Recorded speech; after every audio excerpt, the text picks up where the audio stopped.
You can use that other mic stand there, they said. This one? Yeah. Imagine that.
Testing. 1, 2, 3, 4, 5, 6, 7, 8, 9, 10, 11, 12.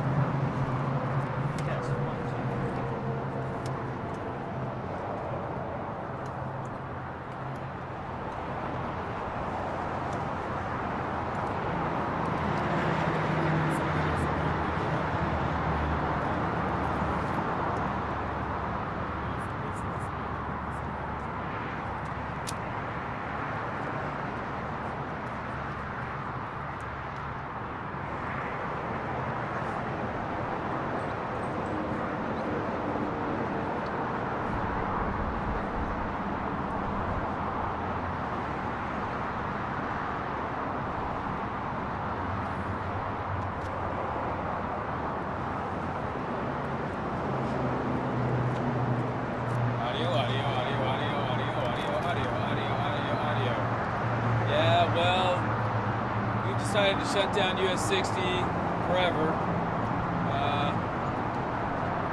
A lot of accidents here anyway. I never did really like the highway, so I'm gonna turn it into a park. You good? You hear that? You got it? You got it? You got it? Big jogging path. There you go. We're on the same page.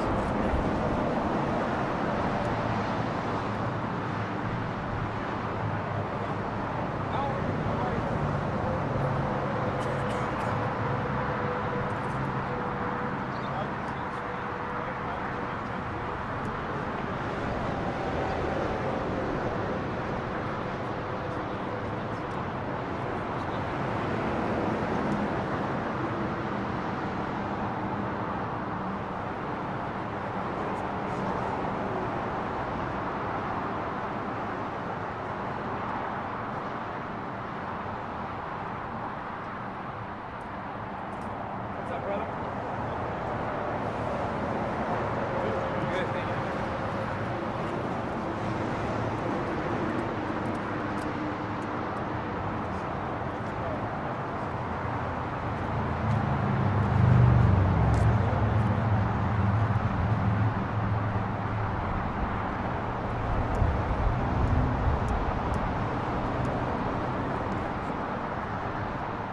Thought I might get a cool orange vest out of this design.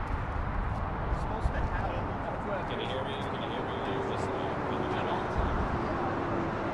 Testing 1, 2, 3, Mike Smith. Can you hear me? Testing 1, 2, 3. The mayor's going to be here any minute. Can you listen to that on the US 60?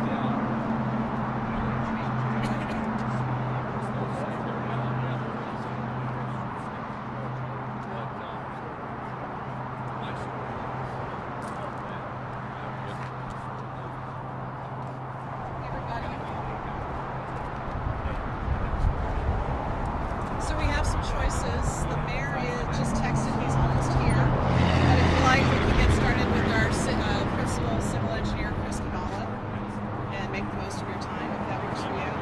All right. So, hi everybody. I'm Chris Baxter-Gang. I'm a public information officer for the city of Tempe. We have 2 interviews for you today, and possibly Doug Nitzel.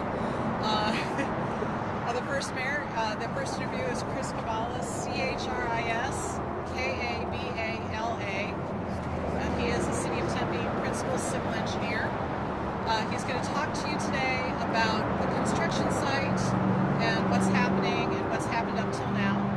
When Mayor Woods gets here, it's Mayor Corey Woods, COREYWOODS, Mayor of Tempe, and he will talk to you about basically thanking people, thanking the construction crews, and talk about Tempe's infrastructure process. So with that, I will turn it over to Spell his name again. CHRISKABALA. Thank you. And with that, I'll turn it over to Chris Cavallo. Hi, everyone. So what's going on out here? That's the first question? Yeah. What's going Well, on? it's better than the ones that haven't been asked yet. Right, exactly. Well, yeah. So what you see here, we are standing in the westbound lanes on US 60, and since May 7th, we've been working here on the eastbound lanes where we restored portion of the pavement, and right now we are working on the westbound lane. So what you see behind me is a base course, asphalt base course that's ready for tentative concrete placement. We have it scheduled tentative concrete placement for tonight. It's going to be 14-inch BCCP concrete, and we're going to do in a few sections. So that's going to happen tonight and tomorrow and possibly day after. So after that, there will be striping, and we will be working as hard as we can, and so we open the highway as soon as possible. Very soon. So like I said, we've been working here 24/7, 7 days a week, and basically it's coming along nicely.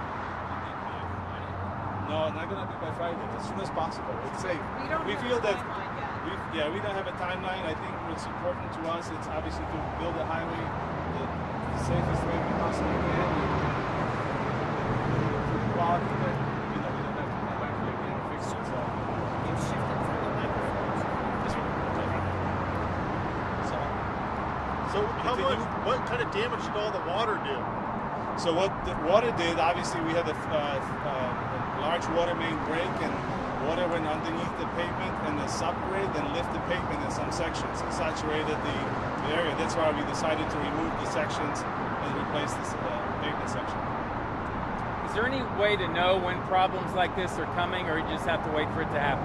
It's very difficult, right? We have a maintenance program where we maintain water lines and replace them in a timely fashion, but it's underground, it's 13 feet deep, you just don't know what's happening over there. So it's kind of impossible, but we have a program that replaces the aging infrastructure in the city. So is that pipe already fixed? So we are working on it simultaneously as we are replacing the road. We are inspecting every inch of the pipe to make sure it's sound and good for use. So where's the pipe broken in? Where is it broken? Where's the pipe? Yeah. Where do we- Okay, so the pipe goes, a lot under US 60. So actually, the rupture was on a abutment of the bridge. So it's just on the side of the road. That's where it broke. Do you have any idea? Go ahead, sir. Go ahead. No, we have a contractor that has its own plans, so they are ready to bring as much concrete as we need. And we're going to probably place 1,500 of cubic yards of concrete. They're going to tentatively start placing it tonight. So they have their own plan. How many cars go through here a day on average today? So we estimate about 80,000 one way. 80,000 one way? Right. Wow. Has the detour been working as well as possible? It's been working. Obviously, there are some closures, but I think for most part, I think people understand and they find a different way around. We opened as much of McClintock as we could, so it's safe for everybody. But just appreciate everybody's patience through this time. So did all that water have an effect on the overpass at all? Did all the water have a structural effect on the overpass? No, it did not. We actually looked at the bridge itself, and the bridge is sound, and we obviously keep an eye on everything, so so nothing gets affected negatively. Anything stand out as the most difficult part of the process here?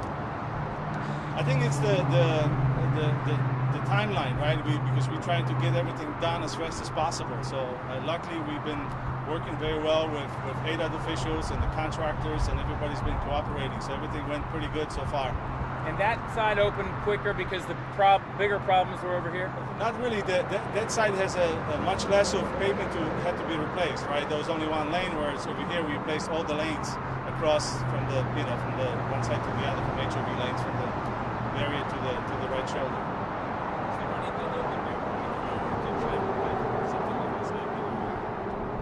Well, you never know, right? We have a program where we maintain pipes and we replace them at the timely fashion.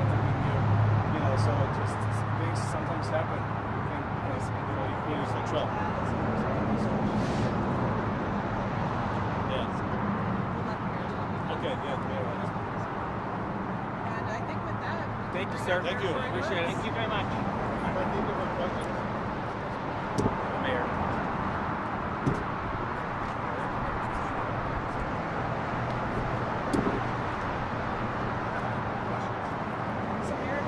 Good morning, everyone. thank you. Okay. Now, good morning, everyone. Appreciate you joining me in this, of course, very interesting location. I've been on the 60 many times, but absolutely not in this way. I just, wanted to thank a few people, just first and foremost, to all the workers who are currently working on this project. City of Tempe employees, we've had great collaboration with ADOT on this project as well. And so just wanted to thank them. We know this is a huge endeavor, and they've worked pretty much around the clock to get everything back up and running, both westbound and eastbound for the US 60. So I just wanted to say I appreciate them, but also wanted to say as well, too, we just appreciate our residents and business owners. We clearly know that this is a very big challenge if you're commuting back and forth every day to work, if you're dropping your kids off at school and picking them up. We know this is absolutely an inconvenience. But at the end of the day, I think, people have been very understanding of the fact that unfortunately sometimes things like this happen. But the correspondence I've gotten from our residents and business owners over the last week and a half or so has been very positive with regards to the the clear sort of nature of the communication they're receiving directly from the city about exactly what's happening and the progress that's being made. But of course, they're also very happy as well about how quickly things are progressing and the fact that the eastbound lane reopened on Monday. I had a lot of folks reach out for, longtime members of the city of Tempe who said, we are actually very surprised that you were able to get this done so quickly. And please make sure to pass on my thank yous to the workers at the city of Tempe as well as ADOT for getting things back up and running as quickly as possible and also for working around the clock to get things done. So that's pretty much an update from my end about what I've heard from people, and just wanted to thank everyone for the work that they're doing as well as thanking everyone for their patience as we get everything back up and running the way that they previously knew it. Can you tell us just the obvious, Mayor, about how important this is to Tempe, this stretch of roadway? Oh, it's critically important. So I would say I've lived in Tempe for 19 years. With the exception of the last 2 years, basically about 17 of the years that I lived in the city were to right around Mill and the 60. My first apartment was a little bit south of Mill and Southern. The townhome I sold in June of 2020 was directly south of the 60, right around Mill and Baseline. So this has really been, for the most part, with the exception of the last 2 years, this was really my home base. And so I was on the 60 5 days a week, if not 6 or 7. So we realize this is a critical thoroughfare for people to get to and from Tempe into all different parts of the valley. So we recognize how critical this is. We know it's been an inconvenience with it being shut down for the past couple of weeks, but I'm just so thankful for the workers and for the partnership that we've had with ADOT for getting that US 60 line back open eastbound on Monday. And we're obviously now going to begin to pour the concrete for the westbound lane. We don't have a timetable at this point because we want to make sure that we set reasonable expectations, but we want to get it back up and running as soon as possible, but definitely realize how critical and crucial this is for people getting back and forth to and from the city of Tempe. How did you, in the world we live in, with labor shortages and all that, how did you find a contractor to come out here this quickly, and are you dealing with any labor shortages? So we have got great folks at the city of Tempe, and we have a great group of contractors that we work with. We've got city employees who do exceptional work on our infrastructure each and every day, but we also have a great group of contractors that we regularly work with and that staff has relationships with. So if something like this actually does take place, and this is definitely not a normal occurrence, we have the ability to very quickly reach people and engage them to do the kind of work that you're seeing going on here today. With regards to labor shortages, we know all over the country people are experiencing the same thing when it comes to labor shortages and supply chain issues due to the COVID-19 pandemic and some of the inflation that we've seen across the country. But I can definitely say that has not been an issue on this project. What I heard from a lot of folks, and I've heard this from several people over the last few days, they said, honestly, we were expecting the US 60 privately, Corey, to be shut down for weeks, if not months. The fact that we've already got that eastbound lane open again on the US 60 that quickly really is a testament to the people who are working on this project, ADOT, City of Tempe, and the contractors. So I just wanted to make sure that everyone working on this project on the ground hears that directly from me and members of the City Council about how much we appreciate them. And despite some of the labor shortages we're seeing going on across the state of Arizona and throughout the country, this project is getting completed very quickly.